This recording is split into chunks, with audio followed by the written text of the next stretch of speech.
कि पंचायत का गांव में बहुत रौब था।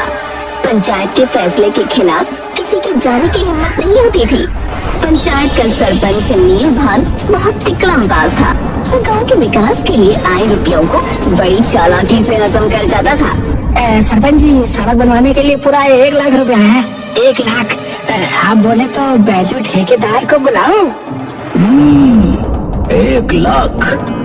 ऐसा कर, कल सारे पंचों और ठेकेदारों को बुलाओ।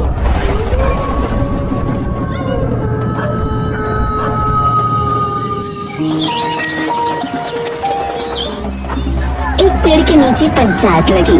पंचों, गांव में पक्की सड़क बनवाने के लिए रुपया आ गया है।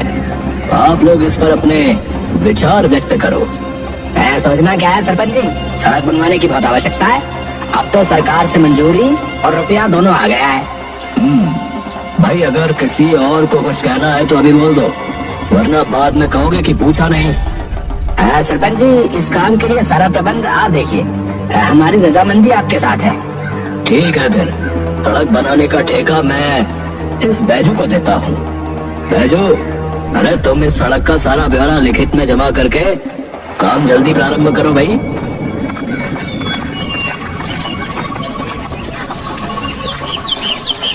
सरपंच जी, सारा काम इतना सीधे सीधे हो गया, ये बात कुछ हजम नहीं हुई सरपंच जी। तो देखता जा। सरपंच जी, बैजू तो गायब हो गया। 1 हफ्ते से उसका कुछ अता पता नहीं है। अब सड़क का काम। अरे पंचम, मैं क्या, कोई नहीं जानता कि बैजू अचानक कहाँ चला गया। अब सड़क कैसे बनेगी ये तो मैं भी नहीं जानता भाई। ये तो गलत है। अगर बैजू नहीं है तो सड़क नहीं बनेगी। आप किसी और को सड़क बनाने का ठेका दे दो। अरे रुपया कहाँ से आएगा? जो रकम सरकार की तरफ से आई थी वो तो बैजू लेकर गायब हो गया। अब अगर किसी और को ठेका देना है तो रुपया भी तो होना चाहिए। पर ये तो। अरे भाई, परवर क्या, मैंने आप सबके साथ सलाह मशवरा करके ही बैजू को इस काम के लिए चुना था कि नहीं चुना था? अब वो रुपया लेकर चला गया तो बताइए, इसमें मेरी क्या गलती है बताइए?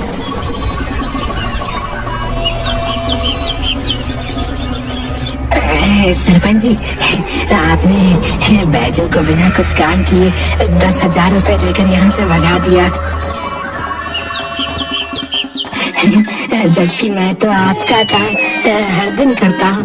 अगर मुझे भी कुछ मिल जाता, मेरा मतलब मेरा भी कुछ भला हो जाए। अच्छा, अब तुझे भी लालच आ गया। बोल, कितना माल चाहिए?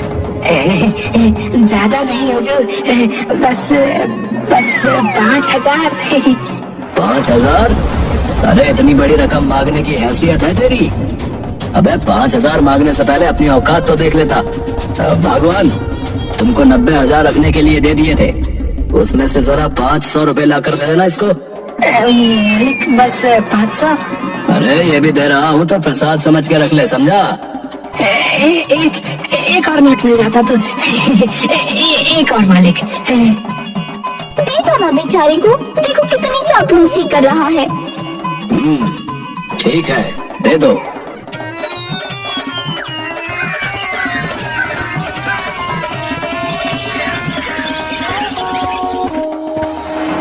ये नीलभान बहुत चालाक आदमी है। मुझे लगता था ये सरकारी माल सब पंचों में बटेगा, पर ये तो सारा माल अकेले डकार गया। पंचायत के चुनाव के नजदीक है, इसे ठिकाने लगाना ही पड़ेगा। अगर ये अगली बार का चुनाव जीत गया तो सारे पंच इसे ही सरपंच बनाएंगे और मेरा पत्ता फिर से साफ हो जाएगा। इस बार सरपंच किसी भी हाल में मुझे ही बनना है। हाँ। सहयोगी रास्ते से जा रहा था कि बिन्नी लाल और 2 आदमी लाठी लिए अचानक उसके सामने आ गए। उनको देखकर वो घबरा गया। देख बे, मुझे सब पता है। नीलभान ने पंचायत के रुपयों का गबन किया, समझा? तो पूरी बात बता, नहीं तो अच्छा नहीं होगा। मुझे कुछ नहीं पता। रास्ता छोड़ो, नहीं जानना मुझे। बिन्नी लाल ने आदमियों को इशारा किया तो एक आदमी ने सहयोगी को पकड़ा और दूसरे ने मारने के लिए लाठी उठाई तो वो चिल्लाया, अरे नहीं, अरे मुझे मत मारो, मैंने कुछ नहीं किया। सारे रुपए सरपंच जी के पास है, उन्होंने ही बैजू को 10,000 रुपए लेकर गाँव से भगाया है। बिन्नी लाल और आदमी सहयोगी को लेकर थाने गए।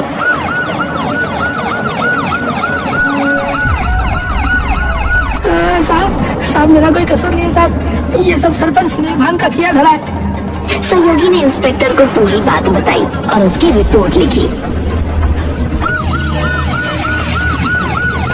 इंस्पेक्टर और हवलदार नीलभान की हवेली में पहुंचे। और थानेदार जी, क्या हाल चाल है? आज यहाँ कैसे आना हुआ? अरे थाने चलो नीलभान। अरे पगला गए हो क्या थानेदार?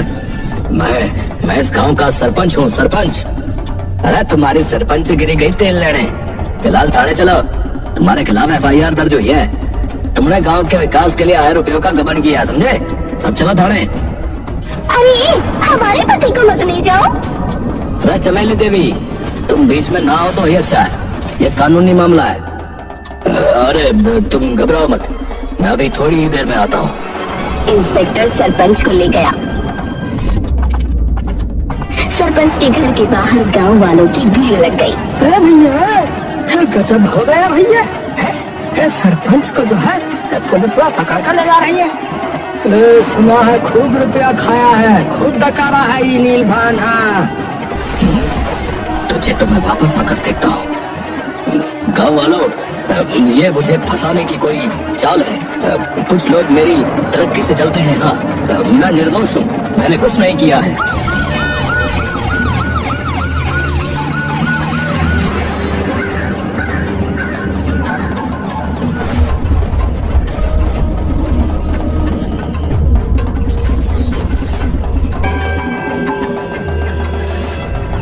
में वो जमानत पर रिहा हो गया। गांव की पंचायत के चुनाव की तैयारी होने लगी। नीलभान, तुम यहाँ?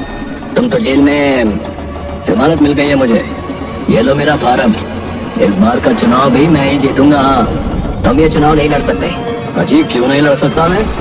तुम पर गबन के आरोप है। जब तक अदालत तुम्हें बरी नहीं कर देती, तुम चुनाव नहीं लड़ सकते। बरी होने में तो बहुत समय लग जाएगा, तब तक मैं चुनाव नहीं लड़ूंगा। हैं? हाँ, इसमें गलती तुम्हारी है। जैसा करोगे वैसा भरोगे। अब जाओ यहाँ से, मेरे पास और भी बहुत काम है, समझे? मेरे पास आज सत्ता नहीं है तो ये चूहा भी मुझे आंखें दिखा रहा है। देख लूंगा बेटा तुझे भी।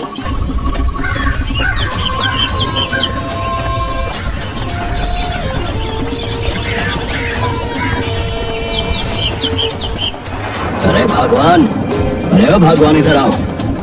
चमेली थाली में दिया जलाए पूरे घर को उसका धुआं देती हुई आई। हाँ जी बोलो। अरे चमेली देवी, तुमको मेरी एक बात माननी पड़ेगी। अचानक मैं भगवान से चमेली देवी हो गई, ऐसी कौन सी बात हो गई जी? तुमको पता है, मैं सरपंच का चुनाव नहीं लड़ सकता। मुझे कुछ शैतान ने मिलकर जेल में डलवा दिया। जब तक अदालत मुझे बरी नहीं करेगी, मैं पंचायत का चुनाव नहीं लड़ सकता। ओह, ये तो बहुत बुरा हुआ जी। अरे सुनो, ये मेरी इज्जत का सवाल है। इतने सालों से गांव का सरपंच मैं था, और अगला सरपंच भी इसी घर का होगा, बता रहा हूँ। इसी घर का होगा मतलब? बिटिया का तो ब्याह हो गया, अब ये कुत्ता चुनाव लड़ेगा। पंच लोग इसको सरपंच बनाएंगे। अरे कुत्ता गया भाड़ में। तुम हो ना, तुम लड़ोगे चुनाव। अरे ये मेरी इज्जत का सवाल है। नीलभान ना सही, मिसेज नीलभान ही सही। अरे दारू पी ली है आपने, जैसे बहकी बहकी बातें कर रहे हो। मैं और चुनाव सुनकर ही सर चकरा गया मेरा। अरे तुमको कुछ नहीं करना, बस माला पहनकर हंसते हुए ऐसे बस हाथ हिलाते रहना है। नमस्कार करना है, माला पहननी है और हाथ हिलाना है। बाकी सारा काम मैं संभालूंगा, समझी? गांव में चुनाव की तैयारी होने लगी। एक ओर पंच बिन्नी लाल ने अपनी रैली निकाली तो दूसरी ओर नीलभान और चमेली ने। चमेली देवी, ये क्या हुआ? वाह नीलभान, खुद चुनाव नहीं लड़ सका तो बीवी को आगे कर दिया। चमेली एक बात तो ठीक से समझ नहीं पाती, पंच क्या खाद बनेगी है? बिन्नी लाल की रैली आगे निकल गई और चमेली को एक औरत ने माला पहनाई। भाइयों और बहनों, चमेली देवी को अपना कीमती वोट देकर भारी मतों से विजयी बनाएं। गांव के विकास का काम एक महिला ही पवित्र दिल से कर सकती है। हाँ, जैसे एक स्त्री अपने घर को संभालती है, वैसे ही चमेली देवी गांव को भी संभालेगी। हाँ, और चमेली देवी गांव की सुरक्षा के लिए जो है सीसीटीवी लगाएंगी। हाँ, सीसीटीवी? ये कौन सा टीवी है? अरे सीसीटीवी मतलब कैमरा जिसे गाँव में लगवाएंगे तो उसमें आने जाने वालों का फोटो रिकॉर्ड हो जाता है ना। जो भी कुछ गड़बड़ करेगा सब उसमें आ जाएगा। अरे बहुत बढ़िया चीज है। शहर में हर बड़ी छोटी जगह पे ये लगा होता है। इससे पूरी सुरक्षा रहती है, पूरी सुरक्षा।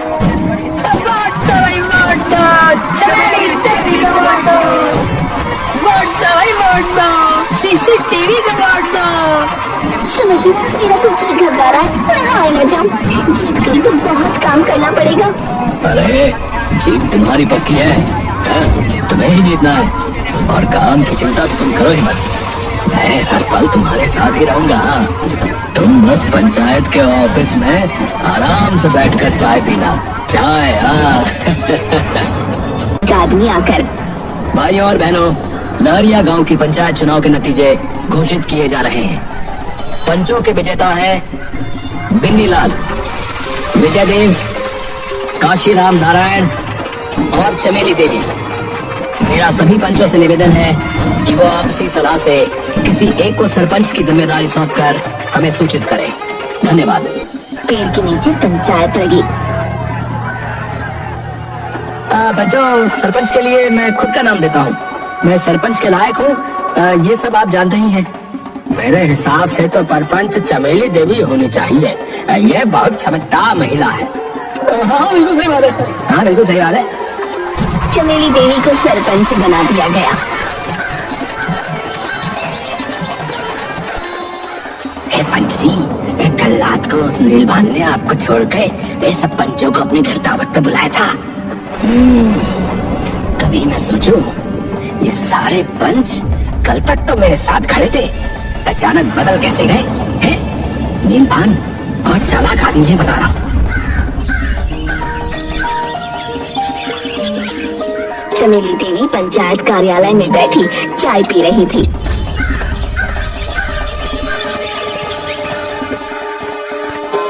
सरपंच जी, सरपंच जी। अरे तुम मुझको कह रही हो या नहीं? बोलो, क्या खबर है? गांव में सब लोग बातें बना रहे सरपंच जी। ये चमेली देवी तो बहुत चालू निकली है, वोट मांगने आई और कह रही थी कि गांव में सीसीटीवी कैमरा लगवाएगी। इतने दिन हो गए अभी तक न लगवाया, बस बैठकर चाय पीती रहती है। ये मैं नहीं कह रहा, गाँव वाले कह रहे, गाँव वाले। सीसीटीवी, चलो लगवाते हैं सीसीटीवी।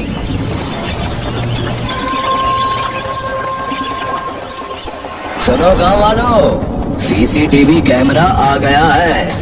अब आप लोग ही बताओ कि इसे कहाँ लगवाना है। देखिए, ऐसी जगह चुनिए जो पूरे गांव के मतबल की हो, जहाँ सुरक्षा की जरूरत है। सरपंच जी, मैं खेत पे लगवा दो, वहाँ गाय बच्चियाँ खूब आती है, मैं खेत में खाद चल जाती हूँ, वहाँ लगवा दो, वहाँ सुरक्षा की जरूरत है।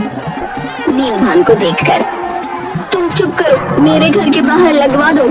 अरे अरे, सीसीटीवी एक ही है, ऐसी एक जगह बताइए जहाँ सुरक्षा की बहुत जरूरत है। हाँ तो फिर पुराने वाले पीपल के पेड़ पे लगवा दो। जाने लोग वहाँ क्या क्या रख जाते हैं भाई, है? कभी भगवान की मूर्ति, कभी नींबू, कभी मिर्ची, पता नहीं क्या क्या। हाँ हाँ सरपंच जी, वही लगवा दो। हाँ वही लगवा दो फिर। हाँ और क्या। पीपल के पेड़ के पास दूसरे पेड़ पर सीसीटीवी कैमरा लग गया।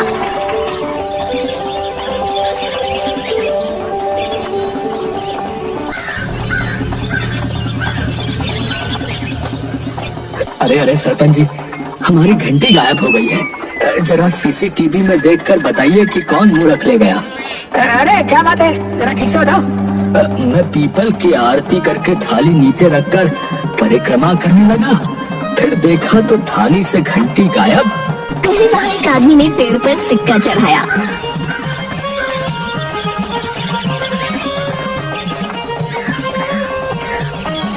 उसने यहाँ वहाँ देखा और वो सिक्का उठा लिया, फिर पूजा की। जब उसने परिक्रमा लगाई तो एक बच्चा चुपके से घंटी उठाकर ले गया।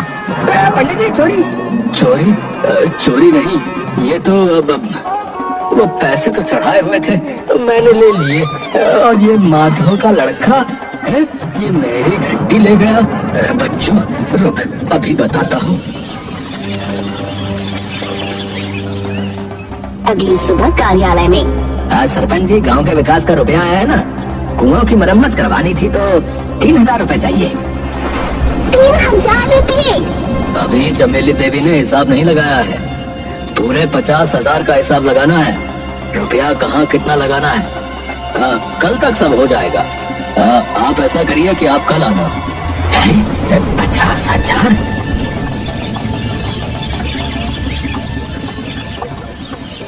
दोपहर में नारायण वहाँ आया। पंच जी, हम लोग किसी आवश्यक काम से कहीं जा रहे हैं, शाम तक आएंगे, तब तक आप ये सब संभालिए। सब चले गए। नारायण अकेला था। तभी एक किसान भागता हुआ वहाँ आया।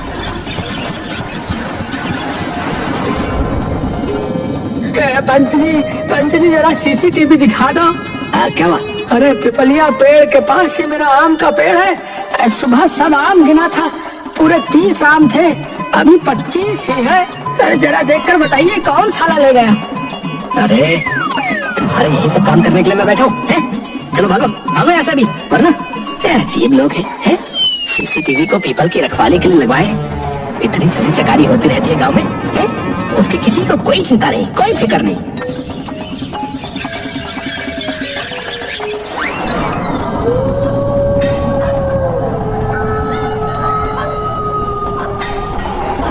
शाम को नीलभान आ गया।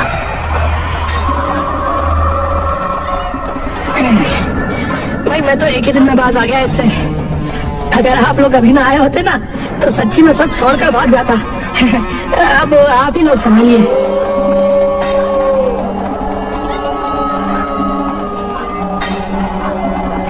बेटा देख, बाहर कोई है तो नहीं? नहीं कोई नहीं है, कोई नहीं है। ये ले और चुपचाप खिसक जा यहाँ से।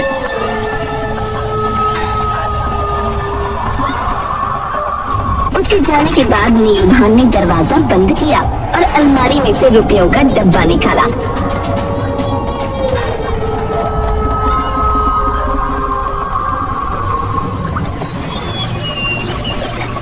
सुबह पंचायत कार्यालय में शोर हो गया। अरे चोरी हो गई, अरे चोरी हुई पंचायत के ऑफिस में। अरे किसी ने पूरे 50,000 रुपए चुरा लिए। पूरे 50,000? अरे पूरे 50,000? अरे वो रुपया जो गांव के काम आने वाला था। अरे भैया, अरे घोर कलयुग है। बताओ, सबकी रक्षा करने वाली पंचायत जो है उसके खुद के यहाँ चोरी हो रही है। बताओ, घोर कलयुग। अरे ये सब कब और कैसे हुआ भाई? कल तो रुपया अलमारी में ही था, मैंने खुद देखा था। अभी सुबह देखा तो रुपयों का डब्बा गायब है। ऑफिस पर ताला? मैंने खुद ताला लगाया था। तभी नारायण बोला। अरे रुको रुको, मुझे याद आया, अभी पता चल जाएगा चोर कौन है और किसने रुपए चुराए। मतबल? अरे हाँ सर, मैं बता दूं। कल सब आकर तंग कर रहे थे कि सीसीटीवी में दिखा दो, ये दिखा दो, वो कर दो। तो इसलिए मैंने जो है ना सीसीटीवी पिपलिया के पेड़ से हटवाकर यहीं ऑफिस के ऊपर ही कोने में लगवा दिया था। देखा, आज ही काम आ गया। नीलभान के पसीने छूट गए। चमेली देवी, मेरी तबीयत ठीक नहीं लग रही, चलो हम चलते हैं। अरे रुकिए ना।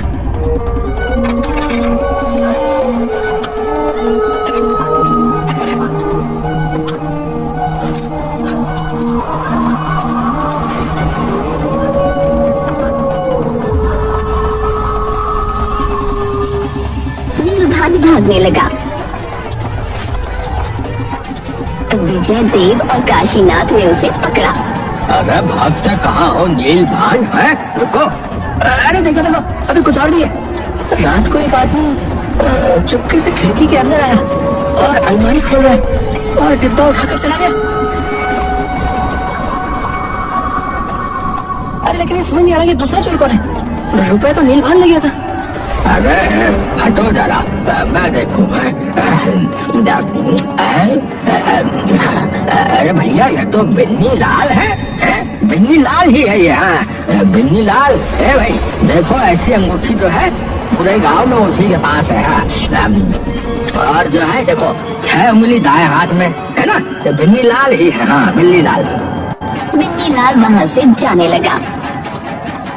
अरे 6 उंगली बिन्नी लाल, अरे पकड़ो नील भान और बिन्नी लाल दोनों को। और गाँव वालों मरम्मत करो इनकी, देख क्या रहे हो। गांव वालों ने दोनों को खूब पीटा।